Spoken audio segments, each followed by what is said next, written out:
This relocation plan is a disaster. We have an obligation as human beings and as Americans to make sure that doesn't happen. The relocation plan, I can't imagine how anybody could think that given the existing place that they have, even as much damage as it suffered at the hands of Maliki's troops, that they can start from scratch in 6 months, build a relocation camp, and then use that as a base to get people out. We're not asking for a lot. I'm not asking for a lot. I'm not going to speak for the MEK. I'm in this, people always wonder, what the hell am I doing at a table with all these right-wing Republicans over here? What we share in common is a love for the United States of America. And what we share in common is a love even more so for what the United States of America stands for, which is equal justice under the law for everybody, which is standing up for human rights and democracy all over the world, no matter what the cost is. And we've done that for 2 centuries. That's what we have in common. Somebody asked me the other day why I was so involved with this. I'm a physician. General Shelton and I were talking about this earlier. General Shelton and I have enormous respect for this extraordinary person whose personal story is absolutely amazing, extraordinary, and creates an enormous amount of admiration in me. So we both thought in our retirement we could do something useful. I totally agree with my colleagues here. We need a new government in Iran. It is a disaster. It is a horrible blot on humanity in terms of what they are doing. This is not an innocent bystander problem where people who've been caught in a country that we have nothing to do with suddenly need help. This is pretty clear cut. We created Maliki's government. We armed him. He used his Humvees to help murder 35 civilians only a few weeks ago. We created this, and we have the means to stop it. And we did stop it. Our own troops went in after he'd already killed 35 people, and we put a stop to it.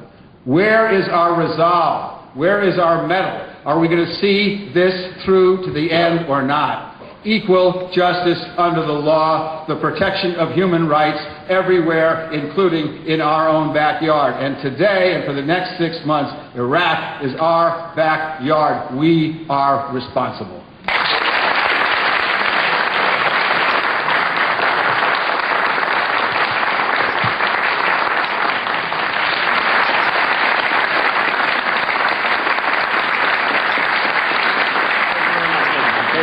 Thank you very much. It's a great pleasure to join you this afternoon, as well as my friends and distinguished colleagues who appear with me, united by a commitment to a similar cause, and that's the delisting of the MEK. But it's also sobering in the sense that the threat of terrorism lingers, not just in the hands and at the direction of Al-Qaeda and any spin-off terrorist organizations, but we shouldn't lose focus of state-sponsored terrorism as well. And when we fail to lose that focus, we fail to take our eye off what I consider to be the greatest source of instability in the Middle East, North Africa, and around the world, and that's fail to take our eyes off of the radical mullahs and Ahmadinejad in Iran. The President is going to address, I think, the broader global community and the Muslim community later on today, perhaps even as I speak.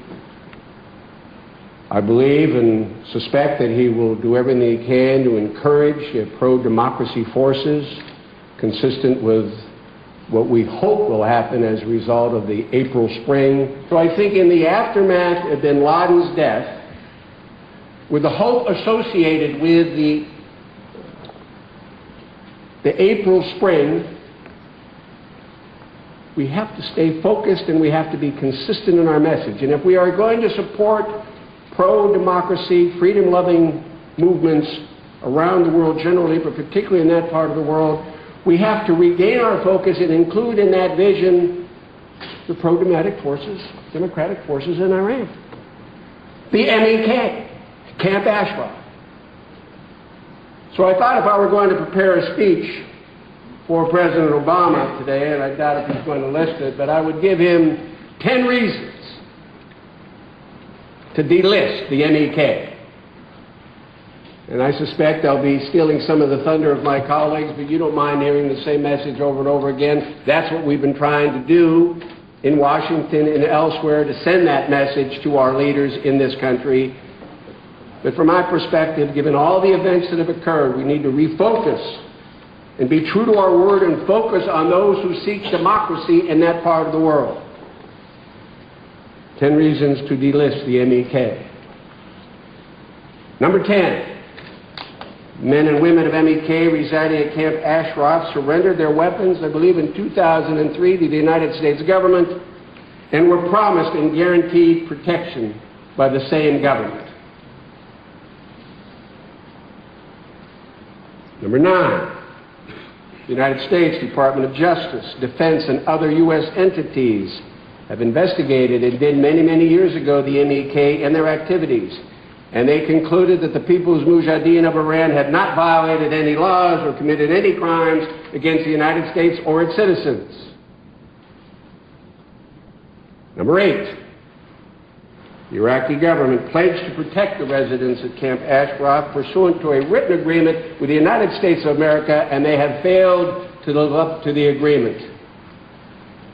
Since the promise of protecting was forthcoming from the Iraqi government, since their assurance that we'd secure the safety of the residents of Camp Ashraf, those residents have been subjected to 24/7 psychological warfare through the construction and use of loudspeakers around the perimeter of the camp, as well as 2 military assaults on a defenseless population in 2009 and 2011 that resulted in nearly 50 deaths, about 800 injured, and they presently have several dozen still in Camp Ashraf because the Maliki government has denied access, humanitarian medical access. Number 7. Friends and allies, the EU and the UK convened independent investigative panels led by distinguished jurists, and both concluded that the MEK was not a terrorist organization. Number 6. The radical mullahs of Iran and their president Ahmadinejad are the most significant supporters of radical Islam around the world and the greatest source of instability in the Middle East and North Africa. The MEK is the most visible, best organized, pro-democratic opposition and the greatest threat to the regime in Iran. The radical regime in Iran views the MEK as an enemy.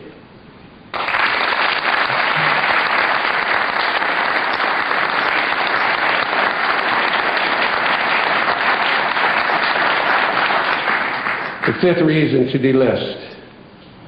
The terrorist state of Iran maintains a diplomatic presence in the United States, and the president annually visits the United States and subjects all of us to his venomous, vituperative, vitriolic rhetoric, anti-American, anti-Western, anti-freedom, anti-democracy. Delisting would enable Maryam Rajavi, the leader of the MEK, to visit us and tell us about the true intent and aspirations of the people of Iran.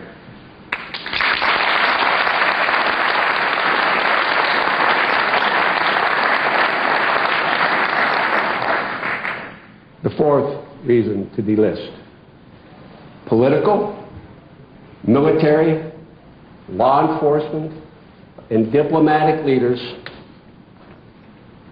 throughout this country, Republican and Democrat, liberal and conservative, have been united in their public support of MEK, have urged this administration to delist them, and are prepared to publicly support this administration's decision to remove MEK from the Foreign Terrorist Organization list.